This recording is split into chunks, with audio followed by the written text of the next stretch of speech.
Saludos, mi nombre es Bruno Chávez, soy estudiante de la carrera técnico superior universitario en urgencias médicas. El día de hoy, para completar la actividad 2 de la unidad 4, voy a hablar de la mecánica respiratoria.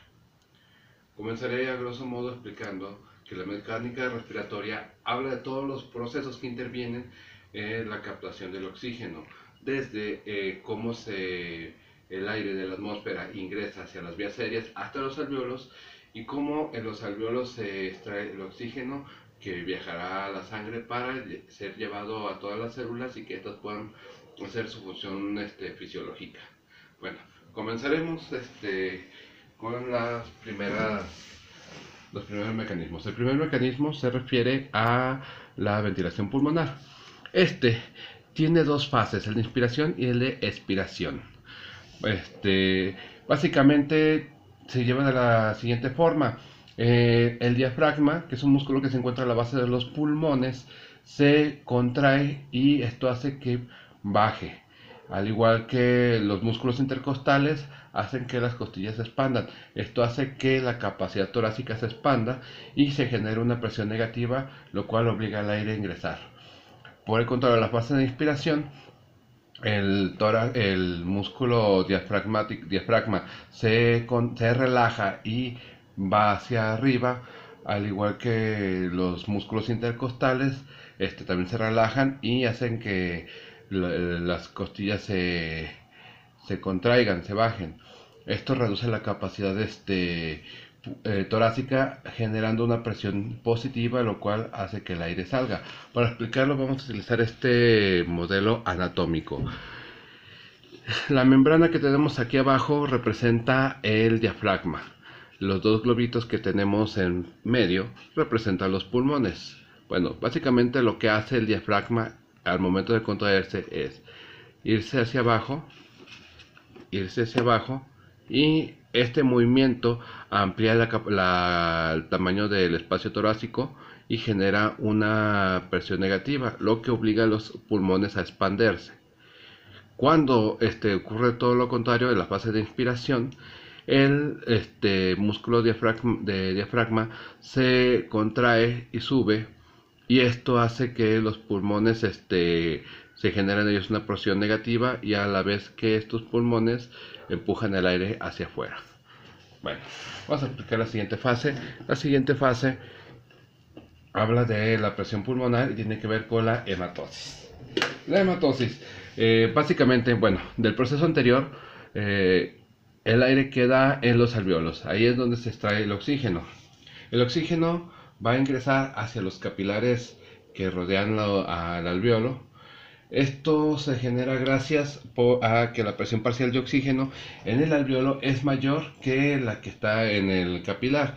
Por lo tanto, pueden ingresar las moléculas de oxígeno al capilar y de ahí fijarse a los eritrocitos. Estos a su vez sueltan el dióxido de carbono que ingresa al capilar, el cual en la fase de expiración este dióxido de carbono sale hacia la atmósfera, a la vez que en la fase de inspiración vuelve a entrar más aire, de la cual se extrae más oxígeno.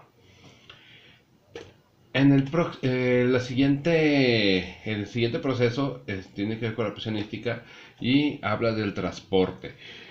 Bueno, ese proceso que sigue, ¿a qué se refiere? Tenemos unos glóbulos rojos o eritrocitos, los cuales son los que fijan el oxígeno y el dióxido de carbono. Bueno, cuando por diferencia de presión en el alvéolo ingresa el oxígeno, como lo explicamos anteriormente, se fija al eritrocito por medio o gracias a las moléculas de hemoglobina. Estas se fusionan con el oxígeno y permiten que todas esas moléculas viajen en el eritrocito a través de todo el cuerpo. De ahí pasan a todas las células del cuerpo para que éstas puedan captar las moléculas de oxígeno y hacer sus funciones fisiológicas. Al momento de que se suelta el oxígeno, las células sueltan el dióxido de carbono, que es una molécula residual, y esta se vuelve a fijar al eritrocito otra vez por medio de la hemoglobina, y de ahí regresan otra vez por medio de las venas hasta los alvéolos, donde se repite todo el proceso que hemos estado explicando. Vamos a hablar un poquito de los volúmenes pulmonares. Los volúmenes pulmonares tienen que ver con todos los volúmenes que se manejan durante toda la fase de la ventilación. Estos volúmenes son cuatro, que es el volumen de corriente, volumen de reserva inspiratoria, volumen de reserva expiratoria y volumen residual. En esta gráfica están representados todos los volúmenes. Estas son las ondas que se generan durante la respiración. Los picos de las ondas que apuntan hacia arriba van a representar la parte inspiratoria, y las ondas o los picos de las ondas que apuntan hacia abajo representan la parte de la expiración. Bueno, en la parte del medio tenemos una franja, de todas las franjas la más pequeña, y esta representa el volumen corriente. ¿Qué es el volumen corriente? Bueno, simplemente el volumen que se maneja durante la respiración normal, una respiración que no está ni agitada ni forzada. Este volumen corriente va a manejar alrededor de una capacidad de 500 mililitros en promedio. De ahí sigue el volumen de reserva inspiratoria. ¿Qué es esto? Bueno, habla de cuando al momento de hacer la inspiración jalamos más aire de lo normal, o sea, forzamos la entrada de aire. El ejemplo más común es cuando tomamos bocanadas de aire para aguantar la respiración. Este volumen puede llegar en promedio hasta los 3000 mililitros. Estamos hablando una vez más de una entrada forzada. Por el contrario, la reserva expiratoria habla de la salida forzada del oxígeno. Esta salida, bueno, forzada del aire. Esta salida puede llegar a ser o más bien es en promedio de 1100 mililitros. Y finalmente tenemos el volumen residual. El volumen residual es un volumen constante, es un volumen que permanece todo el tiempo en los pulmones. Para que entendamos, vuelvo a tomar un modelo anatómico. Como yo les dije, en el proceso de inspiración, al momento de que el el músculo del diafragma se empuja hacia arriba, o sea, se relaja, esto va a generar una presión que puede colapsar los pulmones, como lo estamos viendo. Bueno, pues el volumen residual es un volumen que permanece constante. Esto evita que los pulmones se colapsen totalmente y que amanezcan siempre con un volumen. Este volumen residual también les va a dar, va a mantener la forma de los mismos. Bueno, y hablando de los volúmenes, vamos a hablar ahora de la capacidad pulmonar, o todas las capacidades que maneja el pulmón.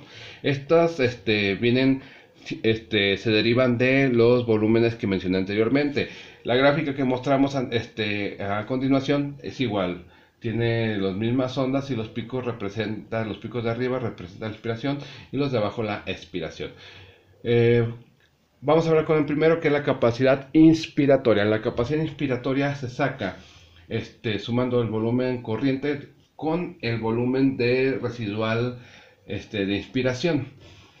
Estos dos volúmenes, recordemos que uno tiene una capacidad de 500 mililitros y el otro de 3000. La suma de ambas nos da 3500. Y estamos hablando de toda la capacidad que tiene el pulmón para jalar aire. El volumen residual está hablando del volumen del aire que se mantiene en el pulmón, y se obtiene sumando el volumen el volumen de reserva expiratoria más el volumen residual. Ambos dan una suma de 2300. El volumen vital ya se saca sumando el volumen residual de inspiración, el volumen de residual de expiración y el volumen corriente. Y esto se refiere a todos los volúmenes que se manejan a voluntad. Y por último tenemos el volumen total, que es el volumen vital más el volumen residual. Ya es toda la capacidad total que maneja el pulmón. Bueno, esto sería todo de mi parte. Les agradezco su atención. Que tengan un excelente día.